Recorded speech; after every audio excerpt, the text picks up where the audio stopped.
ஐஷா சேனலுக்கு உங்களை வரவேற்கின்றோம்.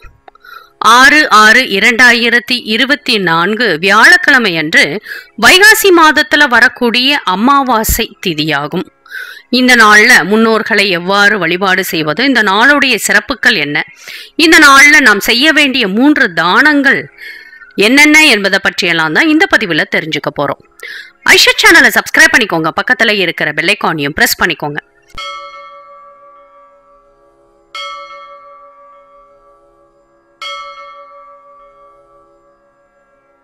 ஐஷா சேனல் அன்பர்களுக்கு அன்பான வணக்கங்கள். வைகாசி மாதத்துல வரக்கூடிய அமாவாசையானது ஜூன் மாதம் 6ஆம் தேதி அன்று வருகின்றது. இந்த அமாவாசை திதி தொடங்கக்கூடிய நேரம் அப்படின்னு பார்க்கும் பொழுது ஜூன் 5ஆம் தேதி மாலை 7:55 தொடங்கிறது. இந்த திதியானது அடுத்த நாள் ஜூன் 6ஆம் தேதி மாலை 6:40 அமாவாசை திதியானது நிறைவு பெறுகின்றது. ஜூன் மாதம் புதன்கிழமை அன்று இரவு 8 மணிக்கு அமாவாசை திதி தொடங்குகின்றது. அடுத்த நாள் மாலை வியாழக்கிழமை அன்று முடிகின்றது. அமாவாசை திதி காலை இரவு தொடங்குவதால் சூரிய உதய நாளிகை திதியின் அடிப்படையில ஜூன் 6ஆம் தேதி வியாழன் அன்றுதான் வைகாசி அமாவாசை என கணிக்கப்பட்டுள்ளது. அதனால் அன்று நண்பகல் 12 மணிக்குள்ள இறந்த நம் முன்னோர்களுக்கு தர்ப்பணம் கொடுப்பது நல்லது. அடுத்தபடியாக இந்த நாளுடைய மற்றொரு சிறப்பு என்ன அப்படின்னு பாத்தீங்கன்னா, இந்த நாள்ல சனி ஜெயந்தியும் வருகின்றது. சனி ஜெயந்தி என்பது சனி பகவானின் பிறந்த நாளை குறிக்கும் ஒரு நல்ல நாளாகும். அவருடைய அருளை நாடும் பக்தர்களுக்கு இது ஒரு முக்கியமான நாள். இது பொதுவாக மே அல்லது ஜூன் மாதத்துல வரும். தமிழ் மாதமான வைகாசி அமாவாசை அன்று சனி ஜெயந்தியானது கொண்டாடப்படுகின்றது. இந்த ஆண்டு சனி ஜெயந்தி ஜூன் 6ஆம் தேதி வியாழக்கிழமை அன்று கொண்டாடப்படுகின்றது. அதனால் எப்பொழுதுமே இந்த வைகாசி அமாவாசை சிறப்பு வாய்ந்ததாகவே கருதப்படுகின்றது. அமாவாசை அப்படின்னு சொல்லும் பொழுதே பித்ருக்களுக்கு தர்ப்பணம் கொடுக்க வேண்டிய ஒரு முக்கியமான கடமையை அனைவரும் செய்ய வேண்டும். இறந்த முன்னோர்களை நினைத்து எள்ளும் தண்ணீரையும் இறைத்து தர்ப்பணம் கொடுக்க வேண்டும். நதிக்கரையிலோ கடற்கரையிலோ முன்னோர்களை நினைத்து சிறிது எள்ளும் தண்ணீரும் இறைத்து தர்ப்பணம் செய்தாலே அவர்களது தாகமும் பசியும் அடங்கிவிடும் என்று கூறுகின்றனர். அவர்கள் மனம் குளிர அன்னதானம், வஸ்திரதானம், பழ வகைகளை தானம் செய்வது நன்மையை பயக்கும். சூரிய பகவானை வணங்கி கிழக்கு பக்கம் நின்று வலது கையில் எள்ளெடுத்து பின்பு தூய பாத்திரத்தில் தூய நீரை எடுத்து சூரியனை பார்த்து இறந்த முன்னோர்களை நினைத்து இறந்த முன்னோர்களுடைய பெயர்களை கூறி எள் மீது நீர் விட்டு கீழே உள்ள பாத்திரத்தில் விட வேண்டும். பின்பு அந்த நீரை கடல், ஆறு, ஏரி, குளம் போன்றவற்றில் கரைத்து விட வேண்டும்.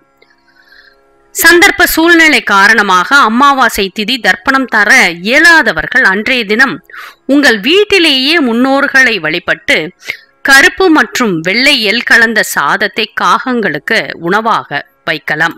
பொதுவாகவே அமாவாசை திதி கொடுத்த பிறகு அன்னதானம் செய்வது சிறப்பு. அதன் மூலம் நாம் செய்த பாவங்கள் குறையும் என்று நம்பப்படுகின்றது.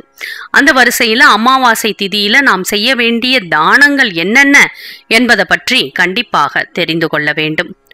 அமாவாசை என்றாலே அகத்திக்கீரையை வாங்கி பசுமாட்டிற்கு தானமாக கொடுக்க வேண்டும். வாழைப்பழத்தை வாங்கி தானமாக கொடுப்போம். இதெல்லாம் தவறு கிடையாது.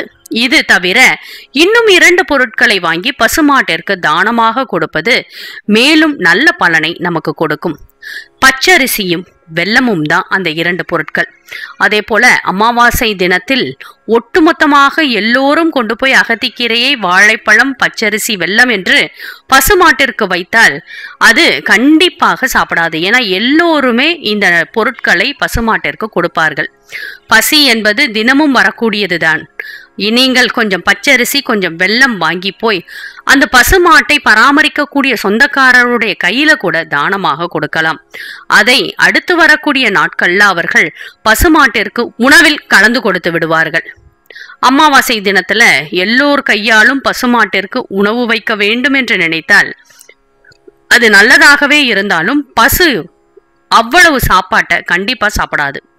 ஒரு சிலர் அகத்திக்கீரையை வாங்கி கொண்டு போய் கொடுத்தாலும் கூட அதை வாய் திறந்து வாங்காமல் அப்படியே வாங்கி கீழே போட்டுரும், சாப்பிடாது. இதை நம்ம எல்லோரும் கண்டிப்பாக இந்த சூழலை நம்ம சந்திச்சிருப்போம். எப்பொழுதெல்லாம் பசுமாட்டிற்கு உணவு வாங்கித்தர முடியுமோ அப்பொழுதெல்லாம் வாங்கி கொடுத்தாலும் புண்ணியமானது நம்மை வந்து சேரும். அடுத்தபடியாக இந்த திதி தர்ப்பணங்களை கொடுத்த பிறகு ஏழைகளுக்கு அன்னதானம் செய்ய வேண்டும். உங்கள் கையால் சமைத்த தயிர் சாதம், புளி சாதம், எள்ளு சாதம், எலுமிச்சம்பழ சாதம், இப்படி ஏதாவது ஒரு சாதத்தை ஏழையாக இருப்பவர்களுக்கு உங்கள் கையால் சமைத்து கொடுப்பது நல்லது. பசியால் வாடுபவர்களுக்கு, அன்றைக்கு சாப்பாடே கிடைக்கவில்லை என்பவர்களுக்கு அன்னதானம் செய்வது சிறப்பு. அமாவாசை என்றாலே காகத்திற்கு சாப்பாடு வைக்க வேண்டும். காலையில் எழுந்து சுத்தபத்தமாக குளித்துவிட்டு சமைத்த சாதத்தை எச்சில் படாமல் எள் சேர்த்து தயிர் சேர்த்து காகத்திற்கு வைத்துவிட்ட பிறகு நாம் சாப்பிடுவது ரொம்ப நல்லது. காகத்திற்கு மட்டுமல்லாமல் பசுமாட்டிற்கும் இந்த 2 பொருட்களை தானம் செய்துவிட்டு பிறகு நீங்கள் உணவு அருந்துவதுதான் முறை. இந்த தானங்களை நாம் செய்யும் பொழுது நிச்சயமாக நாம் செய்த பாவங்கள் அனைத்தும் குறைவதோடு புண்ணியமானது நம்மை வந்து சேரும். தொழில் மற்றும் வியாபாரங்கள்ல ஈடுபடுபவர்கள், நோய்களால் பாதிக்கப்பட்டவர்கள், உடல் நலம் தேறுபவர்கள் வைகாசி அமாவாசை தினத்துல திருஷ்டி பூசணிக்காய் வாங்கி உங்கள் தொழில் வியாபார இடங்களை திருஷ்டி கழித்து அதற்குரிய நேரத்தில் உடைக்க வேண்டும். வைகாசி மாதம் இறை வழிபாடு விரதங்கள் மேற்கொள்ள ஒரு சிறந்த மாதமாகும். இந்த வைகாசி மாதத்துல வருகின்ற அமாவாசை தினத்துல இந்த முறையில தர்ப்பணம் மற்றும் சிதார்த்தம் தந்து முன்னோர்களை வழிபடுவதால் குடும்பத்தில் ஏற்பட்டிருக்கக்கூடிய நிம்மதியற்ற நிலை நீங்கும், சுபிக்ஷங்கள் பெருகும், திருமண தடை, புத்திர பாக்கியமின்மை போன்ற குறைபாடுகள் நீங்கும், தொழில் வியாபாரங்களில் நஷ்ட நிலை நீங்கி நல்ல லாபங்கள் ஏற்படும், குழந்தைகள் கல்வியில் சிறந்து விளங்கும் நிலை உண்டாகும், கடன் வறுமை நிலை போன்றவை ஏற்படாமல் காக்கும். 6/6/2024 வியாழக்கிழமை அன்று வரக்கூடிய இந்த வைகாசி மாதத்துடைய அமாவாசை திதி அன்று குரு, சூரியன், சந்திரன், புதன், சுக்கிரன் இந்த 5 கிரகங்களும் ஒன்றாக சேர்ந்து ரிஷபராசியில் அமரப்போவதால் இந்த அமாவாசை ஒரு அரிய அமாவாசையாக சொல்லப்படுகின்றது. அது மட்டுமல்லாமல் ரோஹிணி நட்சத்திரம் அன்று இந்த அமாவாசை வருவது மேலும் ஒரு சிறப்புக்குரிய விஷயமாகும். இந்த அமாவாசை திதியில முன்னோர்களுக்கு தர்ப்பணம் செய்வதால் முன்னோர்கள் சாபம் விலகும், கர்மா குறையும், முன்னோர்களின் ஆசிர்வாதம் கிடைக்கும். இதனால் நம்முடைய குடும்பத்தில் இருக்கக்கூடிய கஷ்டங்கள் அனைத்தும் தீரும். குறிப்பாக இந்த வைகாசி மாதத்துல வரக்கூடிய அமாவாசை மகாலய அமாவாசைக்கு இணையாக சொல்லப்படுகின்றது. இந்த அமாவாசையில் நாம் செய்ய வேண்டிய வழிபாட்டு முறைகளை சரிவர நாம் செய்ய வேண்டிய தானத்தையும் செய்து வந்தால் நிச்சயமாக முன்னோர்களுடைய ஆசி பரிபூரணமாக நமக்கு கிடைக்கும். ஒரு சில வீடுகள்ல முன்னோர்களை மறந்து விடுவார்கள். முன்னோர்களுக்குரிய வழிபாட்டை செய்ய முடியாமல் தடைபட்டு கொண்டே இருக்கும். குடும்பத்தில் எந்த விதமான நல்ல காரியங்களுமே நடக்காது. இந்த அமாவாசை திதியில் முன்னோர்களின் நினைத்து வழிபாடு செய்தால் உங்கள் குடும்பத்தில் அடுத்தடுத்து நல்லது நடக்கும். உங்களுடைய முன்னோர்களை நினைத்து ஒரு வேட்டி, ஒரு துண்டு, ஒரு புடவை, ஒரு ரவிக்கை துணி வாங்கி அமாவாசை வழிபாட்டில் படையலோடு வைத்து வழிபாடு செய்யுங்கள். வழிபாட்டை முடித்துவிட்டு இந்த துணிமணிகளோடு வெற்றிலை பாக்கு, பூ, பழம் உங்களால் முடிந்த ஒரு காணிக்கையை வைத்து அப்படியே ஒரு ஏழைக்கு தானமாக கொடுத்து விடுங்கள். இப்படி இந்த வஸ்திரங்களை தானம் செய்யும் பொழுது ரொம்ப நல்லது நடக்கும். முன்னோர்களுடைய ஆசிர்வாதம் உடனே நமக்கு கிடைக்கும்.